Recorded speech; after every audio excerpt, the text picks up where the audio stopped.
Hallelujah, praise the Lord. Hallelujah. Praise the Lord. आज हम लोग देखेंगे न्यायी 6 और उसका 11 से लेकर 24 तक। और यहाँ पर एक ऐसा व्यक्ति के विषय में लिखा हुआ है जो बहुत डरपोक था, और वो क्या कर रहा था, अपना शत्रु का डर से दाखरस का कुंड में गेहूं को झाड़ रहा था, क्योंकि उनका जो शत्रु मिदानी लोग थे, वो लोग हमेशा आते थे और उनका फसल को ले जाते थे, काट कूट के ले जाते थे।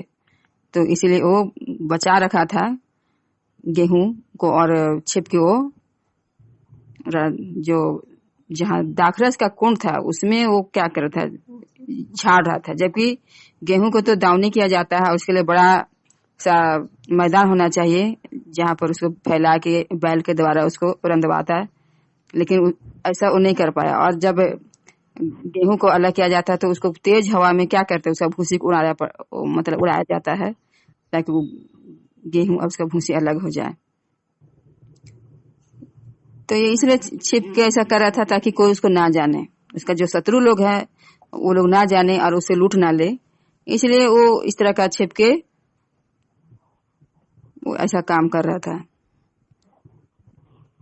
तो यहाँ पर लिखा है, फिर यहोवा का दूत आकर उस बांज वृक्ष के तले बैठ गया जो ओपरा से अबेजेरी ओयास का था, और उसका पुत्र गिदोन एक दाखरस के कुंड में गेहूं इसलिए झाड़ रहा था कि उसे मिदानियों से छिपा रखे। तो उसको छिपाना चाह रहा था, इसलिए ऐसा झाड़ रहा था।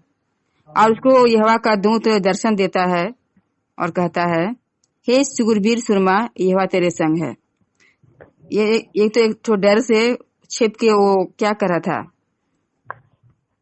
दाखरस का कुंड में वो न देखे बोल के झाड़ रहा था डर से। और उसको बोलता है स्वर्गदूत दर्शन देके, हे सुरवीर सुरमा, यहोवा तेरे संग है।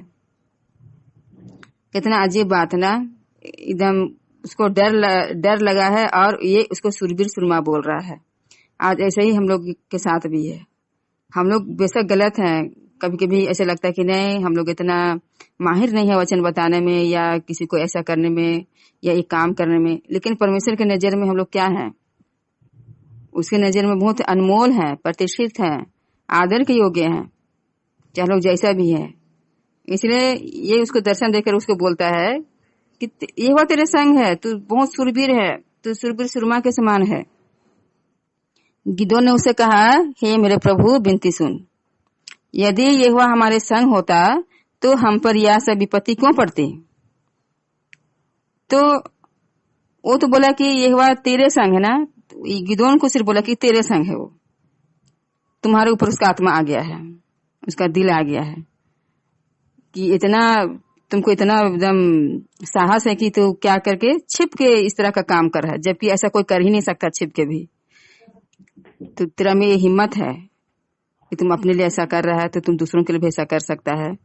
तो इसलिए परमेश्वर तेरे संग है। और लेकिन ये बोलता, अगर हमारे संग होता तो हमारे देश में ऐसा क्यों होता, क्यों ऐसा विपत्ति पड़ता।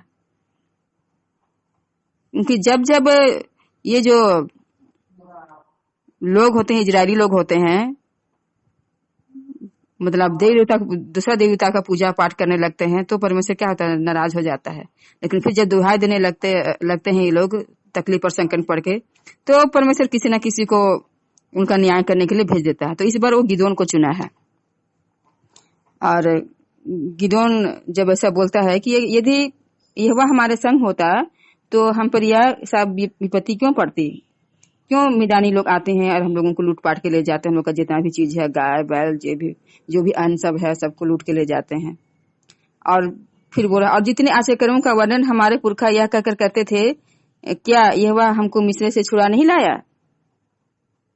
ये कहाँ रहे, क्योंकि वो जानता था कि हमारे पुरखा लोगों के जीवन में परमेश्वर यहोवा कितना अद्भुत काम किया था, मिस्र देश उनको छुड़ा के लेकर आया था। अब तो कहाँ है, क्योंकि वो तो हम लोगों को त्याग दिया है।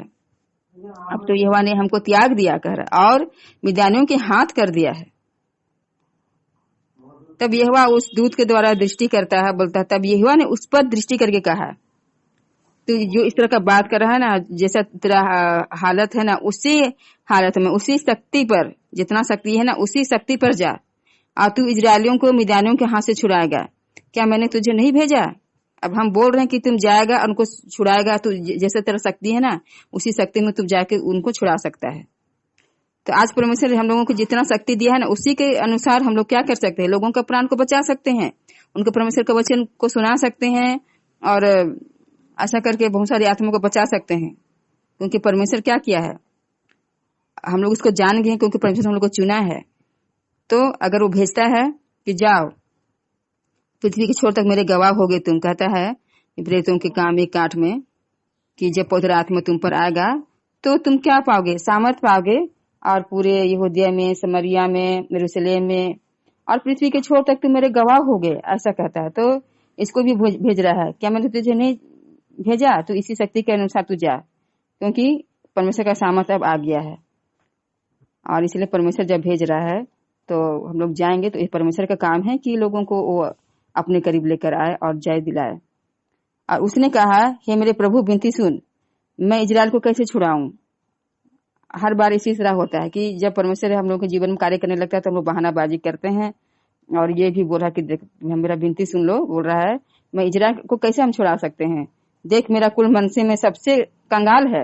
हम लोग तो कंगाल हैं, मनसे कुल में से था, वो गोत्र से था, और बोल रहा है कि हम लोग तो बहुत कंगाल है। फिर मैं अपने पिता के घराने में सबसे छोटा हूँ, हम तो छोटा है। तो प्रभु जब किसी को भेजता है तो क्या छोटा, क्या बड़ा, क्या कंगाल, धनी को नहीं देखता है। बस परमेश्वर का दिल जिसमें आ गया, परमेश्वर का आत्मा जिसमें आ जाता है, तो वो समर्थी हो जाता है। जब इसको चुना तो उसको जाना चाहिए। लेकिन ये बोल रहा कि हम तो ऐसा है वैसा है, बल्कि अपना सफाई पेश कर रहा है। लेकिन यहोवा ने उससे कहा, नीचे मैं तेरे संग रहूंगा। तो जब परमेश्वर हमारे संग है तो मनुष्य क्या कर सकता है? ऐसे दाऊद राजा बोलता है। तो इसलिए बोल रहा कि नीचे मैं तेरे संग रहूंगा, इसलिए तू मिद्यानियों को ऐसा मार लेगा जैसा एक मनुष्य को। देखो, ये मिद्यानी लोग जो आते हैं ना, तू अब ऐसा मारेगा जैसे एक मनुष्य को तू मार रहा है।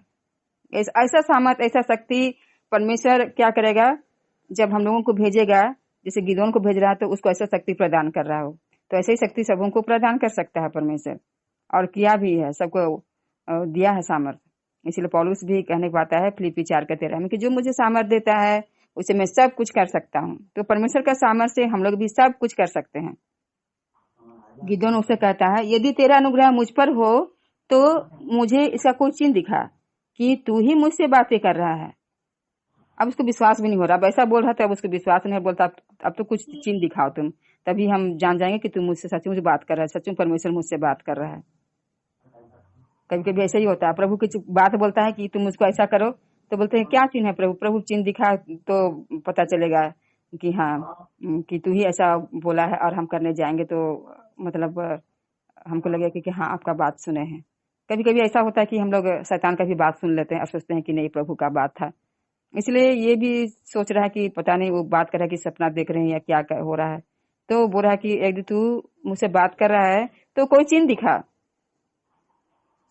और जब तक मैं तेरे पास फिर आकर अपनी भेंट निकाल कर तेरे सामने ना रखूं, तब तक तू यहाँ से ना जा। उसने कहा, मैं तेरे लौटने तक ठहरा रहूंगा। अब वो कह रहा है कि ठीक है, हम तुमको भेंट चढ़ाना चाहते हैं, यहाँ पर तू रुके रहना, जब तक हम आएंगे तब तक यहाँ पर रहना।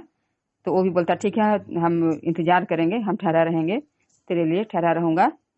तब गिदोन जाकर बकरी का एक बच्चा और एक एपा मैदे को अखमीरी रोटियां तैयार की। तब मांस को टोकरी में और जूस को तसले में रखकर बांजरीच के तले उसके पास ले जाकर दिया। तो इस तरह का वो बकरी का बच्चा लाता है, उसका मांस बना के, और अखमीरी रोटी भी लेकर आता है, और उसका मांस का जो सुबह था, जो जूस था, उसको भी वो लाकर देता है उसको। तो परमेश्वर का दूत उससे कहा कि मांस और अखमीरी रोटियों को लाकर इस चट्टान पर रख दे। बोला, देखो चट्टान पर रखने के लिए कह रहा है, और जूस को उंडेल दे, उसी के ऊपर उंडेल दे। तब ये गिदोन ऐसा ही करता है। तब यहोवा के दूत ने अपने हाथ से, मतलब अपने हाथ की लाठी को बढ़ाकर मांस और अखमीरी रोटियों को छुआ। देखो वो लाठी से वो छूता है उसको, और चट्टान से आग निकली जिससे मांस और अखमीरी रोटी भस्म हो गई। छूता है और चट्टान से आग निकलता है, और फिर उसका जो रोटी था, जो मांस था, उसको परमेश्वर आग में जला के भस्म कर देता है। तब यहोवा का दूत उसकी दृष्टि से ओझल हो जाता है, उसी से ओझल हो जाता है, तो डर जाता होगा वो। और हम लोग के जीवन में अगर ऐसा होता, कोई दर्शन देता है, फिर वो हम लोग को देखते देखते गायब हो जाता है, कितना भयानक। तब गिदोन जान लेता है कि यहोवा का दूत था। तब गिदोन कहने लगा, हाय प्रभु यहोवा, मैंने तो यहोवा के दूत को साक्षात देखा है। अब तो हाय है कर रहा है, अब तो हम मर जाएंगे सोच रहा है, क्योंकि उस जमाने में कोई भी किसी ऐसा दूत को देख लेते थे या परमेश्वर को देख लेते थे तो मर जाते थे, क्योंकि परमेश्वर खुद मूसा को बोला था कि कोई भी मेरा रूप को नहीं दे सकता है, अगर कोई व्यक्ति देखेगा तो वो मर जाएगा। और ये भी सोच रहा है कि अब तो हम देख लिए हैं तो जरूर मर जाएंगे। तब यहोवा उससे कहता है कि तुझे शांति मिले, मतलब तुमको शांति मिले, तुम डरो मत, तू ना मरेगा। तब गिदोन ने वहां यहोवा की एक वेदी बनाकर उसका नाम यहोवा शालोम रखा, मतलब शांति।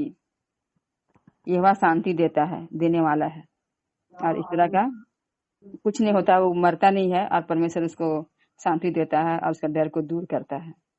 और आज भी हमारे लिए परमेश्वर यहोवा शालोम की तरह है, वो यहोवा शालोम है। और फिर वह वेदी आज के दिन तक अबीजेरियों की ओरपा में बनी है। तो आज भी परमेश्वर अपना वेदी हम लोगों का हृदय को बना लिया है, तो इस हृदय रूपी वेदी में हम लोग परमेश्वर को क्या करेंगे? उसको हमेशा उसका सम्मान करेंगे, उससे बातचीत करते रहेंगे, उसकी इच्छा पर चलते रहेंगे। और परमेश्वर क्या करेगा? अपना सामर्थ हम लोगों को हमेशा देते रहेगा, क्योंकि परमेश्वर का आनंद हम लोगों का ताकत है। इसलिए हमेशा प्रभु में हम लोग को आनंदित रहना चाहिए, हर समय आनंदित रहना चाहिए। प्रभु आशीष दे इस वचन के द्वारा। आमीन।